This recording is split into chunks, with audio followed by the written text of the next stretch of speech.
All right, welcome back. This is the back side of our first storefront that we've got blacked out.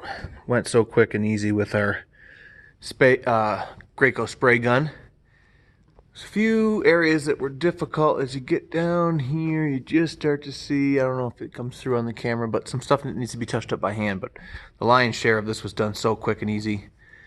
And so I think it has a cool aesthetic when we're finished, if all of our set pieces have been blacked out from behind but have still, so it's unified in that way, but in another way it's quite obviously a set construction.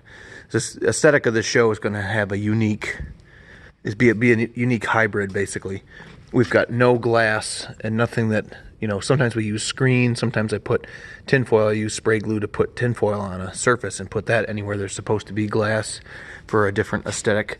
But this year, we've got a lot of clearly soundstage set. And I like that it's obviously been constructed, but it's just a bit too rough to see the actual timber. Under certain circumstances, it could be cool to see the wood, a natural wood tone, which is what this is here. So I don't know what I'm really trying to articulate. That's kind of the story of my life. But we're walking a line here creatively, which I think is pretty cool. Under different circumstances, I may have talked before about how these pillars are holding us vertical, but they also kind of represent the natural building wall that would be between facade to facade. In fact, it'd be a little bit wider. But in another life or another time, I may expand on this idea that we've kind of done here, where this is finished. The backside of this is actually finished appropriately for the store, and this wall is finished appropriately for the store, and this is actually broken off, crumbling kind of abutment, or there's another word for that, rampart kind of a shape. That looks like basically a giant. It's a cool aesthetic to think that a giant or some force has grabbed a bit of reality and set it in a perfectly clean space, all white or all black, like that Dogtown movie that I may have brought up early in this series, which is sort of a thematic or creative reference for us here. But we don't have that look in this show because all of that apparently organic, stuff takes a lot of time and energy to create. So this is just going to be a completely black pillar, save the front. But enough blabbing. We've got our doors here for these two storefronts. This will be for our boutique here, which is going to be this minty kind of green in this area, which is kind of happening, and then a dark green, not valence, what's the word I want? There's a word for awning. So I think these kind of look nice together, and then white edging on the awning, and obviously lettering, and maybe some gold and red in it too, which should ultimately make a nice palette for this place. And while we don't have glass, like I said, we may put what looks like writing on the windows in there on string. Same in the window of the door itself. And then over here, the simple boxes that we were looking at, making them perfectly square and true in our last episode. This is the reason why we need that, because these lines that we're trying to create, these monolithic kind of Art Deco shapes, it's important that they don't wander anywhere. I mean, all of this stuff, if we're trying to fake people into believing that I can't back up enough here. When we relocate the set and look at it in its final form, you may have a better idea here, but these things have to be crisp and sharp, and the little reveal needs to be equal there, and this needs to be apparently all at 90 degrees, and everything just needs to be perfect. Because the view that we want, or the feeling that we want to get, is that of, as we go down the street, there's just so many vertical kind of shapes happening. And these elevations across the headers of all the openings are about, the same height. And those forms are what make you feel like you're walking down the street.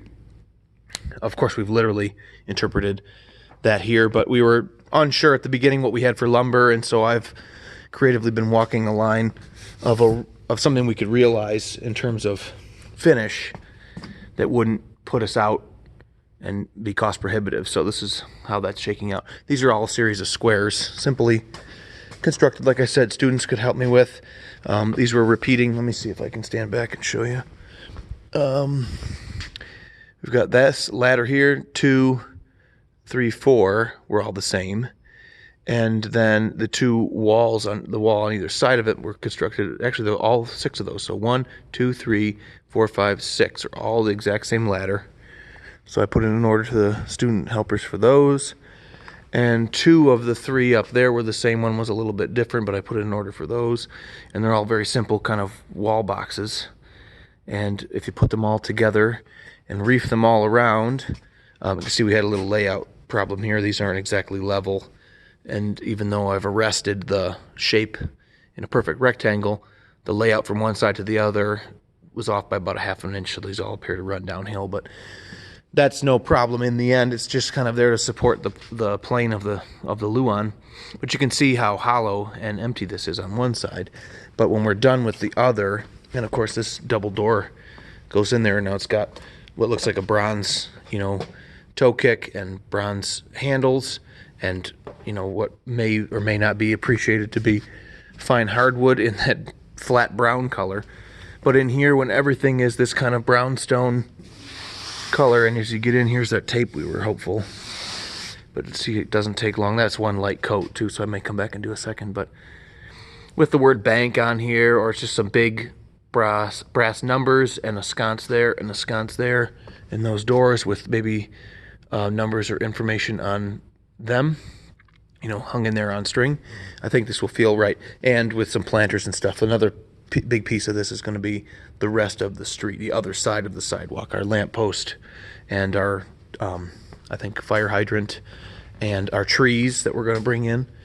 So at this point, I think it's starting to feel right. It's exciting. And I just hope that we figure out what we're going to do here. It was supposed to be another facade, but I don't know that we have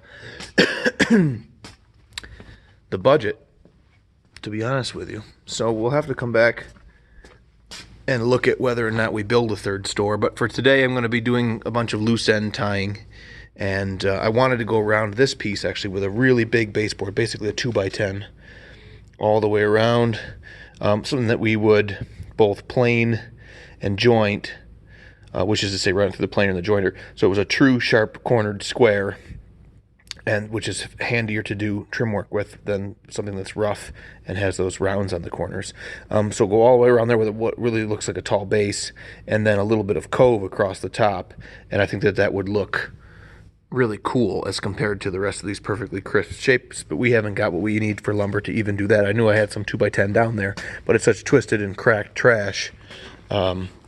It's kind of getting to a point where it's another one for the unusable lumber pile, which is actually getting to be pretty large here. But these are all junkers, and this is what I thought I might be clever and use up, and I knew the end was a little cracked, but it goes for 2 feet anyway, if not more. And if you look down again, the parallax, wow, this is extremely forgiving. If I switch to that, I wish I could show you how clear it is to see twisted lumber, but this camera actually works completely against that. Anyway, suffice to say that won't work. We have a couple short pieces here, but and I knew I'd be in for, oh, that one's cracked anyway. You'd want something that was more clear like this and doesn't have knots in it, because these are immediately going to show up in terms of texture, and we would be fighting an uphill battle to hide the fact that it was made of wood again. So you just really want to go get one choice, or two. 10 feet's a nice length to buy.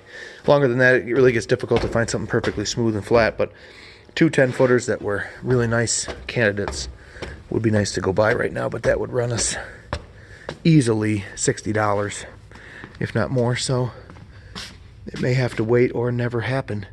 Anyway, this is where we are. Thanks for watching. Next time you come back, there will be more to see. We'll see you.